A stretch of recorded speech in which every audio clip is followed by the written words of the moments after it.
जय हिंद। आपका फिर से अपने YouTube चैनल लक्ष्य साथी पर स्वागत है।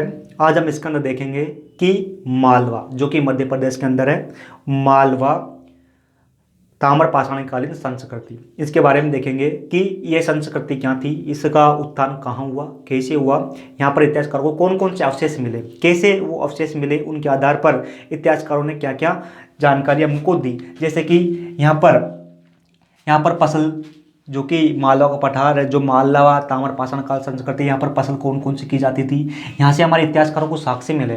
तो वो साक्ष्य कौन कौन से थे, इनके बारे में देखेंगे। हमारे ये प्राचीन भारत के अंदर संस्कृति सिंधु घाटी सभ्यता के बाद की चल रही थी। इसके अंदर हमने जो पहला नंबर का जो पार्ट था उसके अंदर देखा था हमने अहड़ संस्कृति। अब इसके अंदर हम जो मालवा ताम्रपाषाण संस्कृति देखेंगे, ये हमारे प्राचीन भारत के इतिहास की सीरीज चल रही थी। इसके अंदर ये सीरीज नंबर ये हमारी 19वीं है।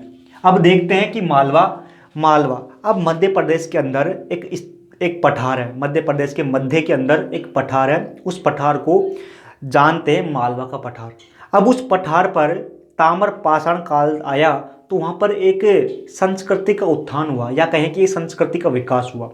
एक संस्कृति का विकास हुआ, उस संस्कृति के अवशेष हमारे इतिहासकारों को मिले तो इतिहासकारों ने कहा कि ये संस्कृति, इतिहासकारों ने उस संस्कृति को नाम दिया मालवा ताम्रपाषाण। मालवा स्थान है, मालवा का पठार है, वहाँ पर जो ताम्रपाषाण काल के अंदर एक संस्कृति थी, इसलिए इतिहासकारों ने कहा मालवा ताम्रपाषाण काल संस्कृति। अब ये मालवा ताम्रपाषाण काल संस्कृति मध्य प्रदेश में मालवा पठार पर है।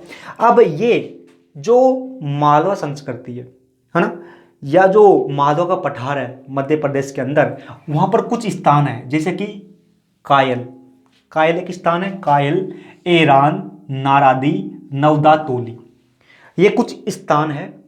इन स्थानों को जैसे ही इतिहासकारों ने उत्खनन किया, या कहें कि खुदाई की, इतिहासकारों ने जैसे ही इनका उत्खनन किया, खुदाई की, तो इतिहासकारों को यहाँ पर ताम्रपाषाण काल के जो लोग थे उनके अवशेष मिले, या कहें कि चिन्ह मिले। इन स्थानों पर इतिहासकारों ने जैसे ही खुदाई की तो यहाँ पर ताम्रपाषाण काल के जो लोग थे उन्होंने जो वस्तुएं प्रयोग की, या कहें कि उनके अवशेष मिले, उनके चिन्ह मिले। जैसे ही यहाँ पर चिन्ह मिलते हैं तो इतिहासकारों ने कहा कि यहाँ पर कोई ना कोई संस्कृति थी, यहाँ पर कोई ना कोई संस्कृति थी, इसलिए इतिहासकारों ने इसे एक संस्कृति का नाम दिया। अब बात करें कि मालवा ताम्रपाषाण संस्कृति, अब यहाँ पर अनेक स्थानों पर खुदाई की, हमको साक्ष्य मिले, हमारे इतिहासकारों को साक्ष्य मिले, लेकिन यहाँ पर दो प्रमुख स्थान ऐसे हैं, यहाँ पर दो महत्वपूर्ण स्थान है। एक का नाम है कायत और दूसरा का नाम है नवदा तोली। कायत और नवदा तोली, ये दो स्थान है, दो स्थल है ना, दो स्थल है। इन दो स्थलों पर जैसे ही इतिहासकारों ने खुदाई की तो सबसे महत्वपूर्ण साक्ष्य यहीं पर मिले, मालवा ताम्रपाषाण कालीन संस्कृति के। इस दृष्टि से ये दोनों स्थान महत्वपूर्ण हो जाते हैं। पहला तो होता है कायत और दूसरा है नवदा तोली। नाम अजीब है लेकिन नाम तो याद करना पड़ेगा ही। तो ये स्थानों पर जैसे इतिहासकारों ने खुदाई की तो यहाँ पर मालवा ताम्रपाषाण कालीन संस्कृति के हमको खूब सारे अवशेष मिले, या कहें कि वहाँ के जो हमको साक्ष्य हैं इस संस्कृति को जानने के, तो सबसे अधिक इन्हीं दो ही स्थानों पर मिले। तो अब हम देखते हैं कि पहले हम कायत को देख लेते हैं, कायत जो स्थान है, फिर देखेंगे नवदा तोली। जो कायत स्थान है एक स्थल का नाम है, अब इतिहासकारों ने जैसे यहाँ पर खुदाई की, इतिहासकारों ने खुदाई की तो इतिहासकारों ने पाया कि यहाँ पर अलग अलग समय पर, अलग अलग कालखंड में अलग अलग संस्कृतियों का विकास था। अलग अलग कहने का मतलब है, जैसे ही कायत नामक स्थान पर हमारे इतिहासकारों ने खुदाई कार्य जैसे किया तो इतिहासकारों ने पाया कि यहाँ पर अलग अलग समय पर अलग अलग संस्कृतियाँ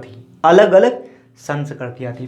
तो पहला इतिहासकारों ने इन संस्कृतियों के आधार पर इनको कालखंडों में बांटा। इन्होंने कहा कि एक तो पहला कालखंड, फिर दूसरा कालखंड और एक तीसरा कालखंड।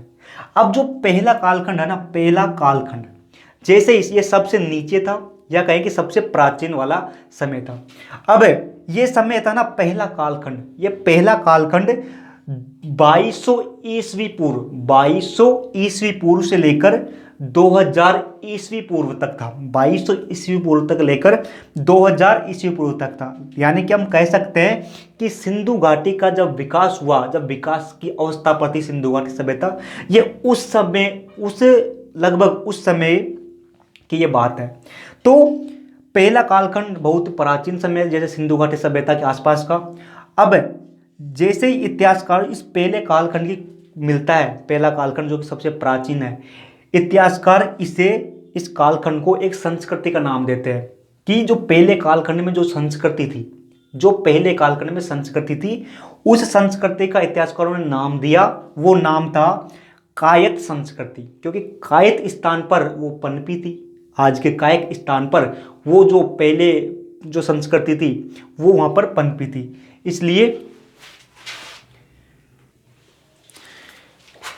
इसलिए इतिहासकारों ने इसे कायत संस्कृति का नाम दिया। यानी कि जो पहली बार, जो सबसे प्राचीन जो समय था, वहाँ पर जो संस्कृति का विकास हुआ लगभग 2200 ईस्वी पूर्व, तो उस संस्कृति को इतिहासकारों ने कहा कि इस संस्कृति का नाम है कायत संस्कृति, है ना। अब इस कायत संस्कृति के, है ना, जो इतिहासकारों को साक्ष्य मिले, इस संस्कृति में जो चाक होता है, चाक से निर्मित मिट्टी के बर्तन मिले हैं, चाक से निर्मित मिट्टी के बर्तन मिले हैं। साथ ही तांबे की कुल्हाड़ियाँ मिली है, तांबे की यहाँ पर कुल्हाड़ियाँ मिली है। साथ ही चूड़ियाँ, हाथों में पहनने की चूड़ियाँ मिली है। और सेलखड़ी, जो कि एक पत्थर हुआ करता था, सेलखड़ी, है ना, इस पत्थर के मनके मिले हैं, मनके मिले हैं। अब जैसे ही ये पहला कालखंड बीतता है, जैसे ही पहला कालखंड बीतता है, तो दूसरा कालखंड आता है ना। तो दूसरा कालखंड आता है, तो दूसरे कालखंड में जो संस्कृति थी, जिस संस्कृति का विकास हुआ यहाँ पर कयत नामक स्थान पर, है ना, स्थल पर, जो दूसरी संस्कृति का विकास हुआ, उस संस्कृति, वह संस्कृति को इतिहासकारों ने कहा कि ये आहड़ संस्कृति के साथ, है ना, कि ये आहड़ संस्कृति के साथ की संस्कृति है। जो दूसरे नंबर की कयत नामक स्थान पर जो संस्कृति थी, उस संस्कृति को इतिहासकारों ने कहा कि ये आहड़ संस्कृति के साथ की संस्कृति है। आहड़ी जो संस्कृति थी, अब आहड़ जो दक्षिणी राजस्थान का जो दक्षिणी पूर्वी भाग है, वहां पर एक संस्कृति उत्पन्न हुई थी, है ना, तो वो आहड़ संस्कृति थी। तो यहाँ पर जो दूसरा कालखंड है, इस दूसरे कालखंड में जो संस्कृति थी वो आहड़ संस्कृति की थी, है ना। फिर जैसे ही आहड़ संस्कृति बीतती है, फिर यहाँ पर एक और संस्कृति का जन्म होता है, एक और संस्कृति का जन्म होता है, जिसको इतिहासकारों ने कहा कि ये तीसरा कालखंड है, ये तीसरा कालखंड है। अब जो ये तीसरा कालखंड आता है, तीसरा कालखंड आता है कयत नामक स्थल पर, जो तीसरा कालखंड आता है, सबसे लास्ट वाला, है ना। तो अब इस तीसरे कालखंड में जो संस्कृति का विकास हुआ, है ना, जो संस्कृति उत्पन्न हुई, जो संस्कृति यहाँ पर बसी, जो संस्कृति यहाँ पर रहने लगी, उस संस्कृति को इतिहासकारों ने कहा कि इस संस्कृति का नाम है मालवा ताम्र पाषाण संस्कृति। मालवा ताम्र पाषाण संस्कृति, मालवा ताम्र पाषाण संस्कृति। तो शायद समझ गए होंगे।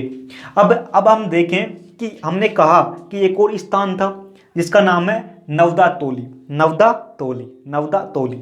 अब इस स्थान की जैसे ही हमारे इतिहासकारों ने खुदाई की, नवदा तोली की जैसे ही हमारे इतिहासकारों ने खुदाई की, तो खुदाई करने पर हमारे इतिहासकारों को यहाँ पर मिट्टी से बने हुए घर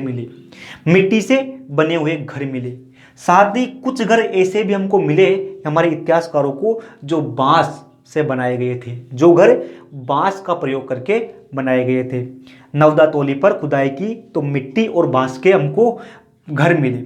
अब जो हमको यहाँ पर नवदा तोली पर जो घर मिले, वो घर दो प्रकार के घर थे। एक तो घर था वो चौकोर टाइप का था, ऐसा चारकूट का था, है ना। और एक घर, मतलब एक तो चौकोर टाइप के घर थे, है ना, बहुत सारे, और एक घर थे वर्ताकार, जैसे गोला टाइप के घर थे। ऐसे हमको घर मिले हैं नवदा तोली पर। अब जो चौकोर घर मिले हैं हमें नवदा तोली में और वर्ताकार घर मिले हैं, इनकी भी कुछ खास विशेषता रही थी। हमारे इतिहासकारों ने कहा कि भाई जो चौकोर हमको घर मिले हैं ना, ये चौकोर घर 15 से 20 फुट लंबे होते थे, है ना। और जो वर्ताकार घर होते थे, ये वर्ताकार घर 3 से 15 फुट लंबे होते थे, या कहें कि इनका व्यास होता था 3 से 15 फीट साना। और इतिहासकारों ने कहा कि भाई ये चौकोर घर हमको मिले हैं ना, चौकोर घर। अब एक चौकोर घर है, इस चौकोर घरों की जो फर्श थी, वो फर्श, है ना, और जो दीवार थी, चौकोर घरों की फर्श और दीवार थी, इसको चूने का लेप लगाया गया था, यानी कि चूना इनके लगाया गया था, एक तो हमारे फर्श पर और दीवारों पर। साथ ही इतिहासकारों ने कहा कि जो वर्ताकार घर थे, इन घरों में शायद अनाज रखने का लिए इनका प्रयोग किया जाता होगा। हमारे इतिहासकारों ने ऐसा कहा, क्योंकि हमारे इतिहासकारों को यहाँ पर साक्ष्य मिले हैं इसी प्रकार के, है ना। अब जो ये घर थे, हमको जो नवदा तोली में जो घर मिले हैं, जो हमको घर मिले हैं चौकोर और गोल आकार के, है ना, तो यहाँ पर 2 घर थे ना, 2 घरों के बीच में रास्ता था, है ना। और जो एक गांव बन जाता था, जो यहाँ पर नवदा तोली पर जो गांव था, वहाँ पर लगभग 200 से अधिक व्यक्ति रहते होंगे, ऐसा हमारे इतिहासकारों ने अनुमान लगाया। अब हम बात करें कि जो हमारी मालवा ताम्रपाषाण कालीन जो संस्कृति थी, मालवा ताम्रपाषाण कालीन जो संस्कृति थी, उस संस्कृति में तांबे का क्या महत्व था। हमने जैसे ताम्रपाषाण कालीन संस्कृति की, तो यही इस बात से स्पष्ट हो जाता है कि यहाँ पर तांबे का प्रयोग होता था। तांबे यहाँ पर का प्रयोग होता था, यानी कि यहाँ पर तांबा उपलब्ध था, तांबे की जानकारी थी। तो जैसे ही यहाँ पर तांबा हमको ज्ञात होता है, तो इतिहासकारों को यहाँ पर मालवा ताम्रपाषाण संस्कृति में तांबे के कुछ साक्ष्य मिले, कुछ अवशेष मिले, कुछ साक्ष्य मिले। अब इस साक्ष्य में क्या क्या मिले, एक तो तांबे की कुल्हाड़ियाँ मिली है, फिर मिली है तांबे की अंगूठियाँ पहनने की, फिर मिली है चूड़ियाँ, हाथों में चूड़ियाँ पहनने की, और फिर मिले मछली के कांटे, यानी कि भाई मछली को पकड़ने के लिए जो कांटे बनाए जाते हैं, वो कांटे भी हमको यहाँ पर तांबे के मिले हैं। ये हमारे इतिहासकारों ने खोज निकाला है, खुदाई करके खोज निकाला है। अब हम बात करें कि मालवा ताम्रपाषाण कालीन संस्कृति, अब इस संस्कृति के अंदर खेती भी की जाती थी, हमारे इतिहासकारों को साक्ष्य मिले। अब उन साक्ष्यों के आधार पर हमारे इतिहासकारों ने बताया हमको कि भाई यहाँ पर आना, यहाँ पर कहाँ पर, मालवा ताम्रपाषाण काल संस्कृति में यहाँ पर जो नवदा तोली जो ये एक इलाका था, एक क्षेत्र था, या कहें कि एक स्थल था नवदा तोली, यहाँ पर हमारे इतिहासकारों को साक्ष्य मिले हैं कृषि के, खेती के। तो हमारे इतिहासकारों ने कहा उन साक्ष्यों के आधार पर कि भाई इस नवदा तोली पर है ना, जो कि 2 प्रकार के गेहूं बोए जाते थे, 2 किस्म के गेहूं बोए जाते थे। साथ ही यहाँ पर अलसी की पैदावार की जाती थी,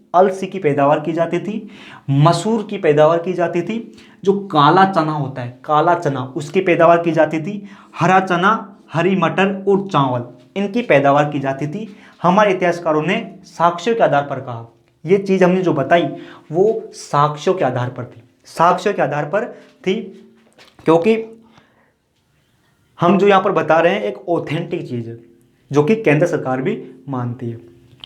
तो फिर मिलते हैं हम हमारा जो प्राचीन भारत के अंदर, प्राचीन संस्कृतियाँ के अंदर जो पार्ट नंबर 3 होगा, इसके अंदर हम देखेंगे जो दक्षिण का पठार है, या कहेंगे जो दक्षिणी भारत है, यहाँ पर संस्कृतियाँ का विकास हुआ सिंधु घाटी सभ्यता के बाद या उससे पहले, तो उनके बारे में देखेंगे। फिर मिलते हैं। साथ ही हमारा जो टेलीग्राम चैनल है, उस टेलीग्राम चैनल, इस वीडियो की डिस्क्रिप्शन में लिंक मिल जाएंगी, तो उस टेलीग्राम चैनल पर जो ये है ना, इसके नोट्स वहाँ पर मिल जाते हैं, तो वहाँ पर देख सकते हो। तो फिर मिलते हैं। जय हिंद।